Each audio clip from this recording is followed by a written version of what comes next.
શાંતિ આજે આપણે પાણીપુરીનું પાણી બનાવશું। તો મેં લીલા ધાણા અને મરચાં લીધા છે, ફુદીનો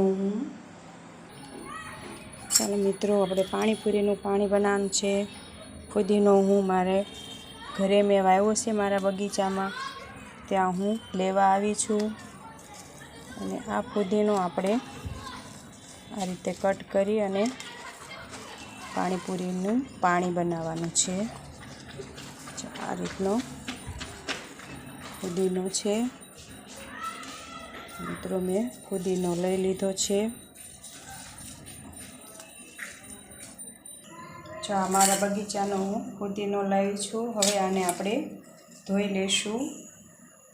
ફુદીનો, ધાણા, મરચાં બધું આપણે મિક્સરના ખાનામાં નાખી દીધું છે। હવે આપણે એમાં થોડોક આદુનો કટકો એમાં એડ કર્યો છે। હવે આપણે એમાં સ્વાદ પ્રમાણે મીઠું લઈશું અને સંચળ પાવડર અડધી ચમચી જેવો લેવાનો છે સંચળ પાવડર। હવે આપણે અડધી ચમચી વરિયાળી પાવડર, આ બધું આપણે મિક્સ કરી લઈશું અને એમાં થોડું પાણી એડ કરીશું। પછી આપણે મિક્સરમાં ઝેરી લઈશું। જો આ આપણે મિક્સરમાં ક્રશ કર્યું હતું મસાલો, તે રેડી થઈ ગયો છે। હવે મેં આમાં 2 ગ્લાસ પાણી નાખ્યું છે, એક લોટો લીધો છે, એમાં મેં 2 ગ્લાસ પાણી રેડ્યું છે। હવે આ ગ્રેવી આપણે કરી છે જે પાણીપુરીની, એ આપણે આમાં એડ કરવાની છે। જો તમને જેવું તીખું પસંદ હોય એ રીતે આપણે આમાં પાણીમાં મસાલો એડ કરવાનો છે। પછી તમને સંચળ કે મીઠું ઓછું લાગે તો તમે નાખી શકો છો। હવે આમાં આપણે એક લીંબુનો રસ એડ કરવાનો છે। આમાં બધામાં નથી નાખવાનો, તો આ તમે બીજામાં ઉપયોગ કરવો હોય તો તમે કરી શકો છો, એટલા માટે આમાં આપણે એક લીંબુનો રસ નાખીશું। જો આમાં મેં અડધો લીંબુનો રસ એડ કરું છું। જો તમને ખટાશ વધારે પસંદ હોય તો તમે વધારે લીંબુ નાખી શકો છો, પછી તમારા ટેસ્ટ પ્રમાણે કરવાનું છે।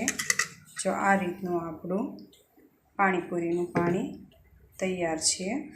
હવે આપણે મસાલો કરી લઈશું।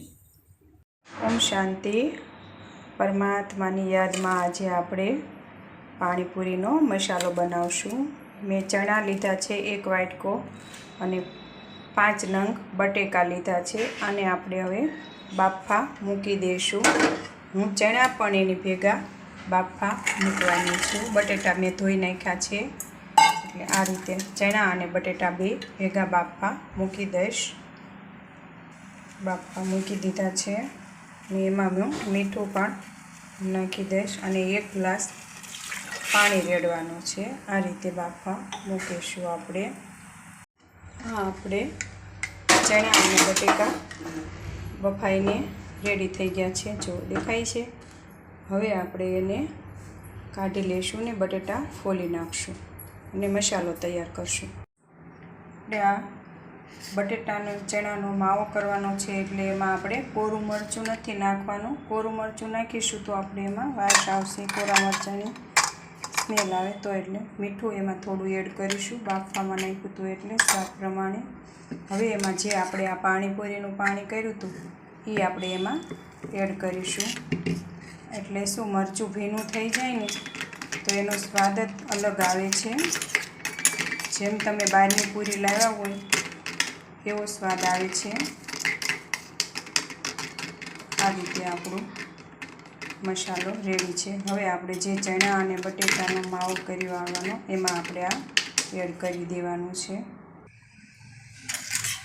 જે આપણે આ લાલ મરચું એડ કર્યું હતું એ આપણે હવે આમાં એડ કરવાનું છે, અને 1 ચમચી જે આપણે ફુદીનો, લીલા મરચાંનો એ ગ્રેવી વધારી હતી એ ગ્રેવી આમાં આપણે એડ કરવાની છે। હવે આને બધું આપણે મિક્સ કરી લઈશું। ચાલો, આપણો આ મસાલો રેડી થઈ ગયો છે। હવે આપણે આ પૂરીમાં ભરી લેવાનો છે।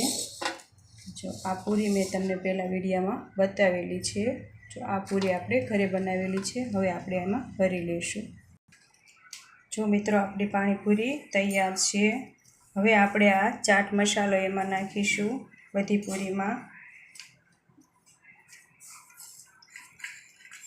જો આપણી પૂરી તૈયાર છે.